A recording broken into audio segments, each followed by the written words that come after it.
영국의 여왕이 예수님을 잘 믿고 잘 섬긴다는 한 가부의 집을 방문하게 되었습니다.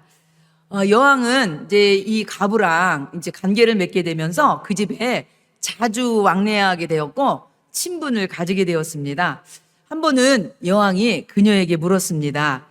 혹시 당신 집에 지금까지 온 사람 중에 제일 높은 사람이 누구였는가라고 묻자, 여러분 그 여왕은 당연히 그 가부가 얘기하기를 예수님을 잘 믿는 사람이니까 당연히 예수님입니다라고 대답할 것을 기대하면서 물은 거였거든요. 그런데 이 가부가 이렇게 대답하는 거예요. 우리 집을 방문한 손님 중에 제일 높은 손님은 바로 여왕님이십니다. 이렇게 얘기를 한 거예요. 그러자 여왕님이 말했습니다. 아니지, 예수님이 제일 높은 손님이시지. 그렇게 얘기하니까 이 가부가 이때 이렇게 얘기했답니다. 아닙니다. 예수님은 손님이 아니고 우리 집의 주인이십니다. 이렇게 얘기했답니다. 여러분, 이 이야기는 우리에게 매우 중요한 신앙적인 질문을 던집니다. 여러분은 여러분의 삶에 예수님을 손님으로 모시고 있는지 아니면 주인으로 모시고 있습니까? 우리 사랑하는 성도들은 예수님을 여러분의 삶에 정말 손님이 아니라 주인으로 모시는 우리 복된 성도들 되시기 바랍니다. 그래서 오늘 말씀에 보면 성경에서 하나님 나라에 대해서 오늘 예수님이 말씀하고 있는데, 하나님의 나라는 단지 죽어서 가는 장소적인 개념을 뛰어넘어서 그것은 당연한 거고요. 바로 하나님의 통치가 이루어지는 곳이 하나님의 나라라고 오늘 말씀하고 있습니다. 다시 말해서 통치의 핵심은 뭐냐면 누가 주인인가에 달려있다는 것입니다. 바로 여러분, 이게 무슨 말이냐면 하나님의 나라는 바로 우리가 하나님을 주인으로 모실 때 이 땅에서도, 바로 내 삶의 가운데서도, 여러분의 가정에서도, 그리고 우리 교회도, 이 나라 이 민족에도 하나님의 나라는 이루어진다는 것을 말씀하고 있는 것입니다. 그러니까 하나님의 나라는 단순히 우리가 죽어서만 가는 나라가 아니라 이 땅에서도 이루어지는 나라입니다. 그래서 누가복음 17장 20절 21절 말씀 보면 바리새인들이 하나님의 나라가 어느 때에 임하니까 묻거늘 예수께서 대답하여 이르시되 하나님의 나라는 볼 수 있게 임하는 것이 아니요 또 여기 있다 저기 있다고도 못하리니 하나님의 나라는 너희 안에 있느니라. 아멘. 그렇습니다. 성도 여러분, 하나님의 나라는 우리가 가야 될 나라이기도 하지만 바로 이 땅에, 우리 가운데, 우리 가정 가운데, 우리 교회 가운데, 이 나라 가운데 주님을 주인으로 모실 때 이루어지는 나라임을 믿으시기 바랍니다. 그래서 오늘 예수님께서는요, 이 하나님의 나라라는 추상적인 개념을 바로 우리가 일상에서 흔히 접하고 있는 실제적인 장면을 비유로 통해서 설명하고 있습니다. 그래서 우리 지난번에는 우리 겨자씨 비유로 말씀드렸죠? 여러분, 겨자씨 비유하고 오늘 말씀 전하는 이 누룩 비유는요, 한 쌍의 비유예요. 여러분, 지난번에 말씀드린 겨자씨 비유는요, 천국은, 바로 하나님의 나라는 눈에 보이지 않는 아주 작은 씨앗이 자라서 나중에 새들이 깃드는 나라가 되는 것처럼 바로 천국은 바로 하나님 나라의 외적인 성장, 바로 외적인 확장에 대해서 말씀드렸다면, 오늘 예수님께서는 이 누룩의 비유를 통해서 하나님의 나라는 이 누룩이 밀가루 속에 들어가면 눈에 보이지 않거든요. 그런데 여러분, 이 누룩이 밀가루 속에 들어가서 어떤 역할을 합니까? 밀가루를 부풀게 만들잖아요. 그래서 이것을 통해서 하나님의 나라의 내적인 성숙, 질적인 변화를 이루는 것임을 오늘 말씀에서 전하고 있는 것입니다. 여러분, 겨자씨 비유나 누룩 비유의 공통적인 메시지는 뭐냐면, 처음에는 미미하게 시작하고 사람 눈에 보이지 못하지만 시간이 지나면 그 영향력이 한 사람의 인생을 변화시키고 가정을 새롭게 만들고 공동체를 세우고 나라를 변화시키는 능력이 된다는 것을 말씀하고 있는 것입니다. 그래서 오늘 한 절에 대한 말씀이지만, 이 여러분 한 절의 말씀이지만 이 예수님이 비유로 주신 이 한 절의 말씀에는요, 아주 깊은 의미와 뜻이 있습니다. 오늘 한 절 말씀을요, 우리가 한번 하나님의 말씀을 잘 같이 한번 말씀을 살펴보도록 해보겠습니다. 그럼 우리 33절 말씀 제가 읽어보겠습니다. 또 비유로 말씀하시되 천국은 마치 여자가 가루 서말 속에 갖다 넣어 전부 부풀게 한 누룩과 같으니라 그랬어요. 예수님이 천국, 하나님의 나라를 뭐라고 말씀하시냐면 마치 여자가 가루 서말 속에 갖다 넣어 전부 부풀게 한 뭐와 같대요? 누룩과 같다고 말씀하셔요. 여러분, 예수님은요 어려서부터 어머니가 부엌에서 밀가루 반죽을 통해서 거기다가 누룩을 넣어서 빵을 만드는 모습을 어려서부터 아마 자주 보았을 거예요. 그죠? 바로 그 누룩이 밀가루 반죽 속에 스며들어서 부풀게 하는, 여러분 그러면서 여러분 그 빵을 만들어서 많은 식구들이 바로 먹었던 그런 기억이 있었을 겁니다. 바로 오늘 예수님께서 많은 사람들이 일상에서 이루어지는 이 부엌에서 이루어지는 일을 통해서 예수님이 오늘 천국에 대한 비유를 말씀하고 있는 거예요. 그런데 여러분 중요한 건 뭐냐면 이 한 절의 비유의 말씀을 들은 청중들은요 놀랬습니다. 여러분 왜 그러냐면 오늘 비유의 말씀 보니까 33절에 보면 또 비유로 말씀하시되 천국은 마치 여자가 하면서 누구를 지금 등장시키고 있어요? 여자를 등장시키고 있잖아요. 여러분 마태복음 13장은 천국의 비유로 첫 번째는 예수님이 씨 비르는 비유, 두 번째는 가라지 비유, 세 번째는 겨자씨 비유를 통해서 그 등장하는 주인공이 누구냐면 다 남자 농부였습니다. 그런데 지금 네 번째 비유인 누룩 비유에서는 그 주인공을 누구로 삼는 거예요? 여성으로, 여자로 지금 삼는 거예요. 우리한테는요 그럴 수 있지, 아무렇지도 않고 자연스럽게 우리는 받아들일 수 있는데 이때 이 설교를 들은, 이 말씀을 들은 청중들은요 굉장히 의아했고 아주 대단히 놀라운 일이었어요. 왜 그러냐면요 1세기 팔레스타인 시대는요, 사회는요 가부장적인 사회였습니다. 여러분 공적 활동이나 경제적인 활동, 종교적인 활동은요 모두 남성 위주로, 남성이 주도에 의해서 이루어졌습니다. 여자들은요 사회적으로 주목받지 못했어요. 그래서 여러분이 잘 아는 것처럼 당시의 여자들은요 숫자에도 세지도 않았어요. 여러분 우리 예전에 보면 여자들 족보에 올라가지 못했잖아요. 그런 것처럼 더구나 여러분 이때 사람들은 여자에 대한 어떤 생각을 갖고 있었냐면 창세기 3장에 보면 에덴 동산 사건이 나오잖아요. 그때 여러분 어떤 일이 벌어집니까? 하하가 여러분 아담에게 한 떠먹지 말라는 선악과를 따먹고 자기도 먹고 남자한테도 주잖아요. 바로 남성을 유혹해서 죄로 이끈 바로 존재가 누구라는 거예요? 유혹의 근원이 여자라고 생각했던 거예요. 그래갖고서 그 여자는요, 여자가 먼저 뱀에게 속았다 이런 것을 들어갖고서 당시 사람들은요 여성은 남성보다 지혜나 판단력이 부족하다고 생각했어요. 그래서 탈무드에는요 심지어 어떻게 얘기하냐면 여자들하고는요 대화를 길게 하지 말아라 이런 말도 있어요. 지금은 말도 안 되는 말이지만요, 뿐만 아니라 심지어 자기의 아내와도 그렇다 이렇게 얘기하고 있어요. 왜요? 여자들은 지혜와 판단이 부족해서 뱀한테 먼저 그 유혹에 넘어갔기 때문에 그렇다는 얘기예요.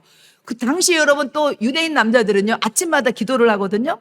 아침마다 기도가 감사 기도가 뭐냐면 이런 감사 기도 내용이에요. 하나님, 저를 이방인이나 노예로 그리고 여자로 태어나지 않게 해주셔서 감사합니다. 여러분 유대인 남자들은 아침마다 이렇게 기도했다는 거예요. 지금 남자분들은 씩 웃을지 모르겠지만 여자분들은 마음에 좀 기분 나빠요. 근데 사실 이때 당시에 그랬다는 얘기인 거예요.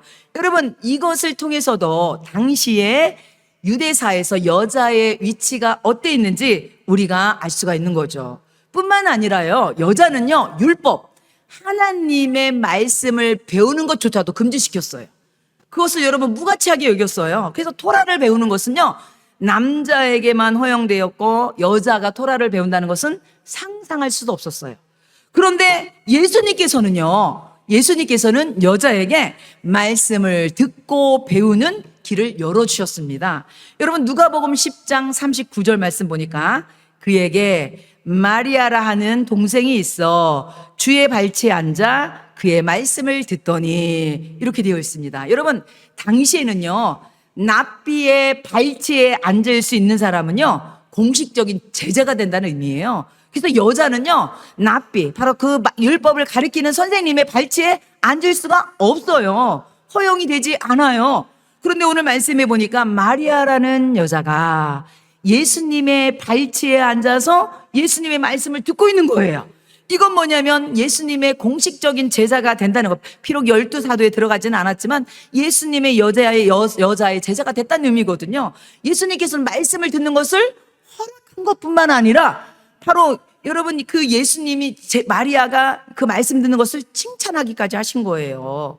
한마디로 당시의 여성에 대한 편견이나 차별적인 문화를 예수님께서는 깨뜨리시고 바로 여자에게도 말씀을 배우고 진정한 제자가 될 수 있는 길을 열어주셨다는 거예요.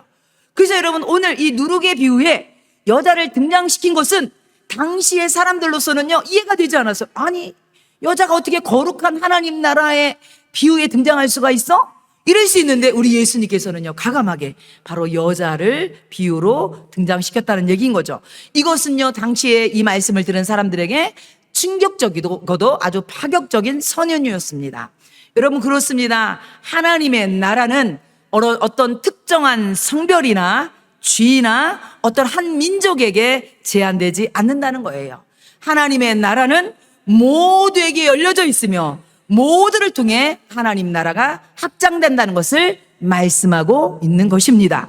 그래서 갈라디아서 3장 28절 말씀은 너희는 유대인이나 헬라인이나 종이나 자유인이나 남자나 여자나 다 그리스도 예수 안에서 하나이니라. 아멘. 우리 예수님께서 우리 모두에게 정말 복음을 들을 수 있는 이 길을 쫙 열어놓으신 거예요.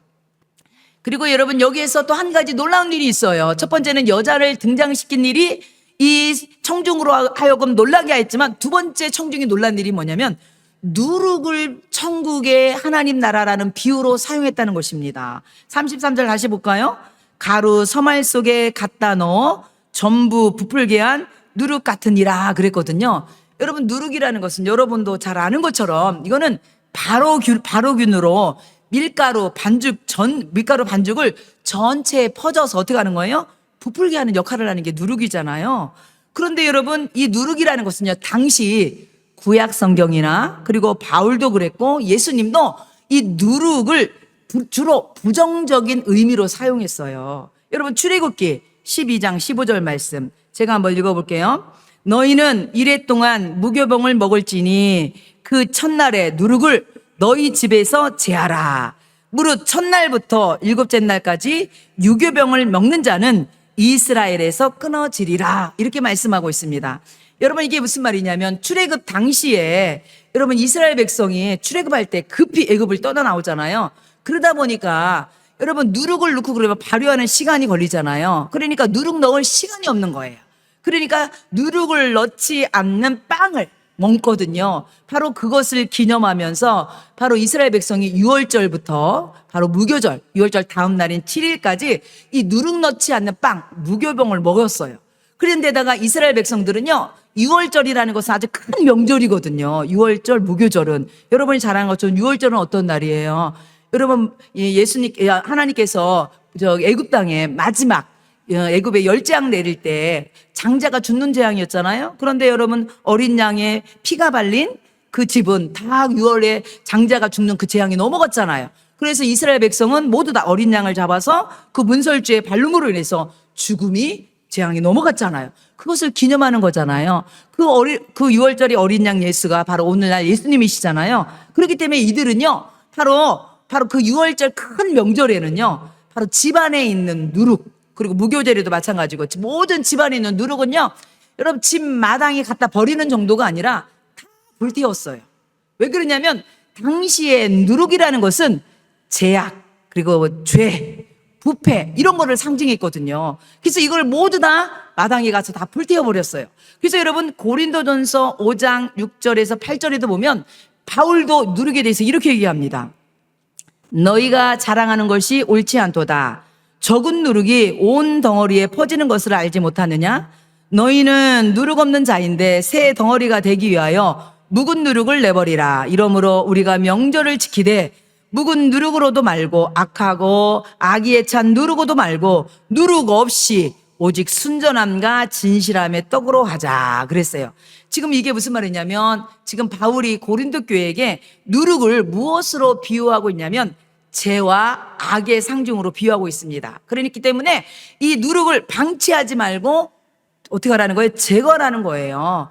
이 죄로 비유되고 있는 이 누룩이 바로 공동체를 전체를 무너뜨릴 수 있다고 경고하고 있는 것입니다. 그러니까 여러분, 누룩이라는 것은 당시 사람들에게 여러분 부정적인 이미지가 있는 거예요. 예수님도 마찬가지였어요. 예수님도요, 마태복음 16장 6절에 보면 누룩에 대해서 이렇게 말씀하십니다. 예수께서 이르시되 삼가 바리새인과 사두개인들의 누룩을 주의하라. 그리고 마가복음 8장 15절에는 예수께서 경고하여 이르시되 삼가 바리새인들의 누룩과 헤롯의 누룩을 주의하라 하시니, 이렇게 말씀하고 있거든요. 예수님도 이때 당시에 누룩을 형식적이고 외식적인 바리새인과 서기관들의 신앙의 모습으로 빗대어서 누룩이라 말씀했고, 세속적인 권력에 타협하는 것을 누룩에 빗대었어요. 그러니까 당시의 사람들은요, 누룩에 대한 어떤 이미지가 있어요? 부정적인 이미지가 있는 거예요. 누룩하면 죄의 상징, 악의 상징이었거든요. 그런데 오늘 지금 예수님께서 지금 이 하나님 나라는 뭐가 같대요? 누룩과 같다는 거예요. 그러니까 사람들이 귀가 쫑긋했겠죠. 그러니까 여러분, 우리 예수님은요, 청중을 사로잡는 아주 테크닉의 최고이신 것 같아요. 그러니까 성도들이 이게 무슨 말씀이지 하고 귀를 딱 쫑긋하고 듣는 거죠. 그러면서 예수님께서는요, 이 누룩의 부정적인 이미지를 사용한 것이 아니라 누룩을 긍정적인 변화의 힘으로 오늘 비유로 말씀하고 있는 것입니다. 왜 그러냐면 누룩은 적은 양이지만 바로 눈에 보이지 않지만 소리 없이 스며들어서 바로 전부를 부풀게 함으로 밀가루 전체를 변화시키잖아요. 바로 이것은 예수님이 이것을 통해서 말씀하고자 한 건 뭐냐면 바로 이것은 복음의 영향력으로 적은 누룩이 반죽 전체를 부풀게 하듯이 예수님을 그리고 복음을 믿는 사람들이 한 사람이 변화되어서 그 사람을 통해서 가정이 구원받게 되고, 그리고 더 나아가서 그의 공동체가 새롭게 되고, 그리고 그 세상 전체에 영향을 미치게 되는 것을 예수님께서 이 누룩으로 비유하고 있는 것입니다. 그러면 우리가 조금 더 깊이 들어가서 다시 한번 우리 33절 보면, 마치 여자가 가루 서말 속에 갖다 넣어 전부 부풀게 한 누룩 같은 이라고 되어 있잖아요. 가루 서말 속에 이 누룩을 갖다 넣었대요. 여러분, 가루 서말이라는 것은요, 대략 한 22리터 정도 된대요. 쉽게 얘기해서 가루 서말을요, 이것으로 부풀게 해서 빵을 만들면 한 100명 정도가 먹을 수 있는 분량이라고 합니다. 여러분 밀가루에 들어가는 누룩의 양은요, 여러분 한 1% 정도? 그러니까 여러분, 이 누룩의 양이 밀가루 속에 딱 들어가면요, 그 누룩이 보여요, 안 보여요? 보이지 않죠. 그냥 밀가루의 압도적인 양의 누룩은 보이지도 않아요. 그리고 도저히 그 조그만 양이 그 밀가루를 변화시킬 수 있을까? 이런 의구심까지 들 수가 있죠. 그런데요, 시간이 지나면 서서히 꾸준히 그 누룩이 밀가루 반죽에 스며들게 돼서 어떻게 됩니까? 전부 부풀게 되는 거죠. 여러분 이 밀가루, 여기서 우리가 기억될 것은 뭐냐면, 아무리 많은 밀가루 양이 많을지라도 밀가루가 주도권을 갖고 있습니까? 아니면 적은 누룩이 주도권을 갖고 있습니까? 그렇죠. 여러분, 밀가루 양이 아무리 많을지라도 눈에 보이지 않는 그 적은 누룩이 그 속에 들어가서 그 밀가루 전체를 어떻게 하게 만들었대요? 부풀게 만들었다는 거예요. 이건 뭐냐면, 누룩 속에 들어있는, 뭐 때문에 그러냐면 살아있는 효모가 바로 그것이 핵심 성분이거든요. 그 살아있는 그 효모라는 그 생명력이 있거든요. 그 속에 생명력이 있는 살아있는 효모가 밀가루 속에 들어가서 밀가루를 전부 부풀게 만들었다는 거예요. 예수님께서 하나님의 나라를 바로 누룩이라고 비유로 말씀하신 이유는요, 이중적인 두 가지의 의미가 있어요. 여러분, 우리가 오늘 그 말씀을 하려고 그래요. 여러분, 다시 한번 33절을 다시 한번 더 짚고 넘어가면, 마치 여자가 가루 서말 속에 누룩을 어떻게 했대요? 갖다 넣었대요. 여러분, 이게 무슨 말이냐면, 아무리 질 좋은 밀가루일지라도, 아무리 많은 양의 밀가루일지라도 누룩을 넣지 않으면 발효될 수 있어요, 없어요? 없어요. 여러분, 이것은 무슨 말이냐면 바로 이 누룩의 비유를 통하여서 예수님은요, 바로 당신이 바로 생명의 누룩이라는 것을 말씀하고 있는 것입니다. 바로 여러분, 그 어마어마한 밀가루를, 바로 밀가루가 그 여러분 살아있는 효모가 들어감으로 인해서 발효시킨 것처럼 예수님께서 생명의 누룩이 되어서 한 사람 가운데, 그 예수님이 한 사람 가운데 임하시면 그 사람을 구원을 주시고 그 사람을 변화시키는 것처럼 더 나아가서 그 사람에게 속한 가정과 이웃과 공동체를 변화시키는 것처럼 바로 예수님 당신이 생명의 누룩이라는 것을 오늘 말씀을 통해서 전하고 있는 거예요. 그래서 여러분, 노이드 존 오길비 목사는요, 하나님의 자서전이라는 책에서 이렇게 얘기합니다. 여러분, 제가 읽어드릴 테니까 한번 잘 들어보세요. 예수님께서는 누룩의 비유를 통해 자신이 역사 속에서, 우리 속에서, 세상 속에서 어떻게 일하시는지를 보여주셨다. 분명한 것은 예수님께서 자신의 성육신을 누룩으로 보셨다는 것이다. 하나님의 능력이 인류라는 밀가루 덩어리 속에 반죽되어 가고 있었다. 예수님께서는 새로운 삶을 불어넣는 하나님의 충만함 그 자체, 누룩 그 자체였다. 이렇게 말씀하고 있어요. 정말 참으로 놀라운 통찰력인 것 같아요. 그렇죠. 예수님께서는요, 자신을 여러분 성육신하신 누룩으로 봤다는 거예요. 바로 밀가루라는 것은요, 인류, 바로 우리를 밀가루로 보신 거예요. 그래서 예수님께서 이 땅에 오신 것은 바로 뭐예요? 바로 예수님께서 밀가루 속에 누룩이 들어간 것처럼 예수님이 성육신하심으로 이 땅에 우리 가운데 오셔서, 우리 땅에 오신 목적이 뭐예요? 우리 한 사람 한 사람 속에, 우리 속에 새 생명을 불어넣어주고 하나님의 자녀 삼으시러 이 땅에 오신 거잖아요. 바로 이 말씀을 말씀하고 있는 것입니다. 바로 예수님 자체가 바로 생명의 누룩이라는 것을 말씀하고 있는 것입니다. 그렇습니다. 성도 여러분, 밀가루에 누룩을 넣지 않으면 아무 일도 일어나지 않습니다. 우리의 삶도 마찬가지입니다. 예수 그리스도가 없는 사람은 영원한 생명을 소유할 수 없습니다. 오직 예수님을 여러분이 영접할 때에 생명 되신 예수님께서 여러분을 새로운 피조물, 하나님의 자녀로 만들 수 있다는 것입니다. 왜 그러냐면 우리 스스로는요, 우리의 노력으로는요, 우리 속에 있는 죄와 고통의 상태에서 우리 스스로 벗어날 수 없다고 말씀하고 있는 것입니다. 오직 우리의 죄와 고통의 문제는 예수 그리스도의 십자가의 능력만이 해결할 수 있다는 것을 말씀하고 있는 것입니다. 여러분, 그래서 오늘 이 누룩의 비유를 듣고 있는 청중, 그리고 이 설교를 듣고 있는 우리들에게 예수님께서 지금 말씀하고 있는 것입니다. 바로 누룩 대신 그 예수님 믿는 게 뭐가 그렇게 대단해? 대단합니다. 세상 사람들이 볼 때는요, 예수님 믿는 것이 아무것도 아닐지 모르겠지만 오늘 예수님께서는 누룩 대신 예수님을 여러분이 마음에 영접할 때에 여러분 속에 생명의 역사, 영원한 생명을 여러분이 갖게 된다고 말씀하고, 뿐만 아니라 여러분의 생각과 가치관, 삶의 목적도 새로워진다고 말씀하고 있습니다. 그러므로 여러분이 이제 감사의 삶, 기쁨의 삶, 소망의 사람으로 거듭날 수 있다고 오늘 예수님께서는 이 누룩의 비유를 통해서 말씀하고 있는 것입니다. 성도 여러분, 생명 되신 예수님을 여러분의 심령 가운데 영접하시기 바랍니다. 모셔드리기 바랍니다. 주인으로 모셔드리기 바랍니다. 그럴 때 여러분 심령 가운데 변화의 역사가 일어나는 거예요. 하나님의 자녀가 되고, 내 속에 생명의 역사가 되고, 내 가치관이 달라지고, 내 삶의 목적이 달라지고, 내가 부정적인 사람이 긍정적인 사람이 되고, 소망이 다른 사람으로 변화되는 겁니다. 이게 예수님이 내 속에 들어올 때 일어나는 역사인 것입니다. 여러분, 예수님께서는 바로 이 말씀을 우리에게 전해주고 있는 것입니다.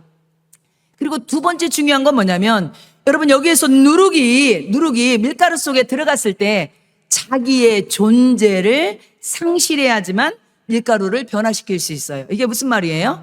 누룩이 자기 자신은 없어지고 어떻게 돼요? 밀가루 속에 흡수돼야지만 밀가루를 부풀 수 있는 것처럼 바로 예수님께서는 십자가에서 자신의 몸을 깨트리고 희생함으로 우리에게 바로 누룩으로 오심으로 우리를 변화시켰다고 말씀하고 있는 것입니다. 여러분, 그래서요, 예수님이 오시면 여러분 변화할 것 같지 않는 여러분 그런 사람일지라도 변화가 됩니다. 아멘. 저 사람은 절대 변하지 않을 거야. 그런데 여러분, 그 속에도 예수님 들어가면 누룩 대신 예수님께서 그 사람을 변화시킵니다. 하나님의 자녀로, 하나님의 사람으로 변화시킵니다. 여러분, 오늘 그 예화를 잠깐 들으려고 합니다. 여러분, 존 뉴턴이라고 여러분 한 번씩 들어봤는지 모르겠어요. 이따 제가 얘기하면 그분 이렇게 얘기할 거예요. 여러분, 존 뉴턴은 영국 런던에서 태어났습니다. 어머니가 신앙이 아주 좋았어요. 그래서 어머니로부터 바로 신앙을 어렸을 때 어머니로부터 같이 예수님을 잘 믿고 신앙을 물려받았어요. 그런데 여러분 7살 때 어머니가 결핵으로 세상을 떠나고 맙니다. 그러고 나자 이 뉴턴이요, 어머니가 돌아가시자마자 아버지가 새어머니를 모시고 이렇게 맞아들이니까 이 뉴턴이 신앙에서 멀어지기 시작했습니다. 뿐만 아니라 신앙에서 멀어진 것뿐만 아니라 학교를 다니는데 학교에서 나쁜 친구가 어울리다가 자퇴를 하고 말아요. 그래서 여러분, 당시 이제 이 존 뉴턴 아버지가 배 선장이었거든요. 그래서 11살 때부터 여러분 거친 선원의 생활을 시작합니다. 아버지를 따라다니면서.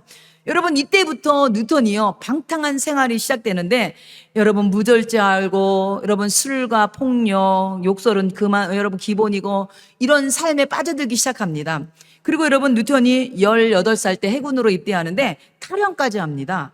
그래서 감옥에까지 가고, 그리고 나중에 이제 뉴턴이 이제 어떻게 되냐면 노예 무역에 가담하게 돼서 아프리카 사람들을요, 사고 파는 아주 그런 일들을 하게 됩니다. 그런데 여러분, 1948년에 이 뉴턴이 노예를 가득 실은 배를 이제 선장이 되어서 이제 이 가득 실은 배를 가지고서 아프리카에서 영국으로 돌아오는 중에 여러분 거대한 폭풍우를 만나게 됩니다. 그때 여러분, 이 거대한 폭풍으로 인해서 배가 침몰되게 되었고 많은 사람들이 그냥 다 죽게 생겨버린 거예요. 이때 뉴턴은요, 죽음 앞에서 자기도 모르게 주여 저를 불쌍히 여겨달라고, 나를 도와달라고 하나님께 기도하게 된 거예요. 여러분, 그때 정말 하나님께서 이 뉴턴이 간절한 기도 가운데 폭풍우가 멎게 되었고요, 4주 만에 기적적으로 구조되어서 여러분, 이 뉴턴이 그때에 하나님을 만나고 그때 회개하고 하나님을 체험함으로 회심하게 됩니다. 그래서 이 뉴턴이요, 나중에 목회자가 되어서 복음을 전하게 돼요. 그리고 여러분이 이 뉴턴이 여러분이 잘 알고 있는, 우리가 이따가 헌금 찬양 시간에 부를 찬양인데 잘 알고 있는 305장 나 같은 죄인 살리신, 다 아시죠? 여러분, 그 찬송가 시를 쓴 사람이 뉴턴입니다. 여러분, 그 찬송가는요, 자기의 간증적인 시예요. 여러분, 그래서 이따가 우리 같이 한번 부를 건데, 여러분, 그래서 이 존 뉴턴이 생전에 여러분 자주 한 말이 이런 말이었습니다. 나는 내 기억력을 많이 상실했지만 2가지 사실만은 결코 잊을 수 없다. 하나는 내가 과거에 크나큰 죄인이라는 사실이고, 또 다른 하나는 예수 그리스도께서는 나 같은 크나큰 죄인도 능히 구원하실 수 있는 더 크신 구주라는 사실이다. 아멘. 그렇습니다. 성도 여러분, 아무리 여러분 변하지 않을 것 같은 사람일지라도 그 속에 예수의 생명이 들어가면 하나님의 사람으로 변화될 것을 믿습니다. 그래서 여러분, 오늘 본문에 마태복음 13장 2절에 보면 예수님의 설교를 들은 사람들이 나오거든요. 보세요. 큰 무리가 그에게로 모여들거늘 예수께서 배에 올라가 앉으시고 온 무리는 해변에 서 있더니, 여러분, 큰 무리가 예수님의 설교를 들으려고, 예수님의 말씀을 들으려고 온 무리가 지금 해변가에 지금 서 있는 거예요. 근데 여기 보니까 단어가 뭐예요? 큰 무리가 나오죠? 여러분, 여기 보면 큰 무리라는 것은요, 큰 무리, 민중은요, 헬라어로 여러분 오클로스, 데모스라는 단어를 사용하거든요. 2개 다 똑같이 오클로스나 데모스는요, 무리, 민중이란 뜻이 있어요. 그런데 그 뉘앙스와 이미지의 차이가 있습니다. 첫 번째, 여러분, 오클로스는 뭐냐면 오늘 여기 마태복음 13장 2절에 큰 무리라고 얘기했던 그 헬라어는요, 오클로스라는 단어를 사용했어요. 이 오클로스는 뭐냐면 힘이 없는 군중을 뜻합니다. 여러분 어떻게 보면 어떤 부정적인 의미로서 당시에 사회적으로나 종교적으로 힘이 없고 천대받고 소외받는 사람들, 세리, 창기들, 병자들, 힘없는 일반 백성들을 얘기할 때 오클로스를 얘기하는 거예요. 지금 예수님의 설교를 듣는 사람들이 누구예요? 그 오클로스라는 얘기예요. 근데 여러분 또 다른 무리와 민중을 뜻하는 데모스. 여러분 여기도 시민, 국민을 뜻한데 여러분이 잘 아는 민주주의. 민주주의가 영어로 뭡니까? 데모크러시잖아요. 민주주의의 어원이 여기서 나온 거예요. 데모크러시. 여러분 민주주의는 데모스라는 국민과 크라토스라는 통치가 결합된 말로 민주주의 뜻이 뭐예요? 국민의 통치란 뜻이잖아요. 그래서 우리나라 민주주의잖아요. 그래서 이 데모스는요, 자신의 권리를 행사하는 시민 계층을 지칭하는 거예요. 그런데 여러분 오늘 예수님의 말씀을 듣고 있는 이 무리들은 데모스가 아니라 어떤 시민 계층이 아니라 뭐냐면 당시에 힘이 없고 약하고 그리고 죄인이라고 구별된 그런 정말 무시당하는 그런 비주주의 사람들이 바로 이 무리들, 바로 오클로스예요. 그런데 예수님이 지금 뭐라고 그러는 거예요? 지금 이 오클로스에 있는 너희들이 누룩처럼 뭐라는 거예요? 하나님 나라다. 지금 이 얘기하는 거예요. 여러분 누룩이라는 것이 아까 말씀드린 것처럼 죄인을 상징하고 그리고 여러분 부패를 상징하고 했잖아요. 그러니까 여러분 그 군중들이 오클로스 무리들이 뭐라는 거예요? 당시에 누룩 같은 존재들이었거든요. 죄인이었거든요.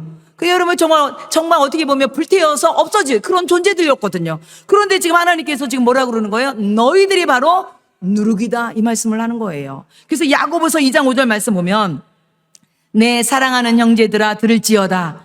하나님이 세상에서 가난한 자를 택하사 믿음에 부요하게 하시고 또 자기를 사랑하는 자들에게 약속하신 나라를 상속으로 받게 하지 아니하셨느냐 이렇게 말씀하고 있습니다.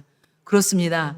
예수님께서는요 이 누룩이라는 비유에 이중적인 의미를 뒀다고 했어요. 첫 번째는 누룩이 누구였어요? 당신이 생명의 누룩이다 말씀하시는 거고요. 두 번째는 뭐냐면 지금 말씀을 듣고 있는 정말 힘이 없고 소외받고 멸시받고 천대받는 이런 무리들, 너희들이 바로 누룩이란 말입니다. 너희들이 바로 누구라는 거예요? 하나님 나라다는 거예요. 하나님께서 바로 너희들을 통해서 하나님의 나라를 세우시고 거룩한 누룩으로 하나님이 세우시겠다는 것입니다. 오늘 그 말씀을 하고 있는 것입니다. 여러분 결론입니다. 여러분 오늘 누룩이라는 것은 아주 미미한 거지만 여러분 그 안에는 세상을 변화시키는 놀라운 힘이 있습니다. 여러분 초대교회도 역사가 바로 그랬습니다. 초대교회 성도들도요. 여러분 당시에 어떤 초대교회 성도들은 정치적인 권력도 없었습니다. 그들은요. 초대교회의 부흥을 위해서 어떤 거대한 행사나 대규모 전도 집회도 열지 않았습니다. 아니 그들은요. 받기 때문에 숨어서 지냈습니다. 그런데 여러분 이 초대교회의 이들의 신앙을 통하여서 어떤 역사가 벌어집니까? 점점 복음의 확산되기 시작합니다. 예루살렘을 넘어서 그리고 또 노마의 전역으로 그리고 오늘 이 땅까지도 이 복음이 오게 된 것입니다. 특별히 여러분 초대교회 성도들이 그때 신앙의 모습을 단편적으로 보여주는 예가 있습니다. 당시에 로마 전역에 기근이 닥쳤습니다. 이로 인해서 굶어 죽는 사람들이 많아졌고 나라에 어려움이 생겼습니다. 그때 로마 황제가 신하들을 불렀습니다. 그리고 대책 회의를 한 거예요. 지금 굶어 죽는 백성들이 많은데 이 문제를 어떻게 하면 좋겠소? 한번 좋은 의견을 말해보라고 이 황제가 얘기를 합니다. 그때 한 신하가 얘기합니다. 왕이시여. 그런데 참 이상하게 기독교인들은 굶어 죽지 않습니다. 이렇게 얘기를 하는 거예요. 그러자 모두 깜짝 놀랍니다. 근데 그 이유가 뭐냐? 그렇게 바로 물어보니까 이 신하가 이렇게 합니다. 기독교인들은요, 먹을 것이 있으면 서로 베풀어 줍니다. 그리고 나누어 줍니다. 그리고 2개 있으면 하나 나눠주고 자기가 안 먹을지언정 다른 사람들을 나눠줍니다. 그러므로 인해서 그들은 굶어 죽지 않습니다. 그러자 황제가 그렇게 얘기합니다. 그러냐? 그러면 로마 시민 전체가 그렇게 하면 되지 않느냐? 그렇게 얘기하니까 신하가 이렇게 합니다. 우리는 그걸 못합니다. 이렇게 얘기하고 있습니다. 여러분 그렇습니다. 여러분 이 초대교회 성도들은요, 예수님이 가르쳐준 바로 사랑과 나눔이라는 삶의 방식으로 바로 보이지 않는 복음, 적은 누룩을 통해서 바로 당시의 사회를 변화시키고 있었던 것입니다. 그래서 여러분, 바클레이는 이렇게 얘기합니다. 누룩은 보이지 않지만 필사적인 힘으로 전체를 부풀리게 한다. 마찬가지로 하나님의 말씀과 사랑은 조용히 그러나 확실히 우리의 마음과 세상을 변화시킵니다. 이렇게 말하고 있습니다. 사랑하는 성도 여러분, 우리는 모두 예수님을 믿는 여러분도 누룩임을 믿으시기 바랍니다. 예수님께서는요, 누룩된 여러분을 이제 세상으로 파송시킵니다. 여러분들이 이제 세상에 나가서 여러분이 누룩으로서의 역할을 감당해야 돼요. 여러분, 제가 그랬죠? 아까 예수님께서 그 누룩으로서의 온전한 역할을 하려면 어떻게 해야 돼요? 자기 자신은 깨져야 된다고. 자기 자신은 살아야 된다고. 예수님께서 바로 십자가를 통해서 자기 자신이 깨어짐으로 우리에게 생명을 주셨던 것처럼 이제 예수의 생명을 가진 여러분들이 여러분의 삶의 현장에서, 그것이 가정이 됐든 아니면 이웃과의 관계에 있든 학교가 됐든 직장이 있든 여러분의 삶의 현장에서 미약하지만 예수님의 생명이 있는 여러분들이 여러분의 작은 헌신과 사랑으로 바로 누룩의 역할을 감당해야 됩니다. 내가 이런다고 달라져? 달라집니다. 여러분, 분명히 여러분들을 통해서, 여러분의 얼굴이 달라지는 걸 통해서, 여러분의 언어가 달라지는 걸 통해서, 여러분의 삶이 달라지는 걸 통해서 당신 어떻게 그렇게 변해? 내 속에 예수의 생명이 있어. 이것이 뭐예요? 누룩의 역할을 감당하는 거예요.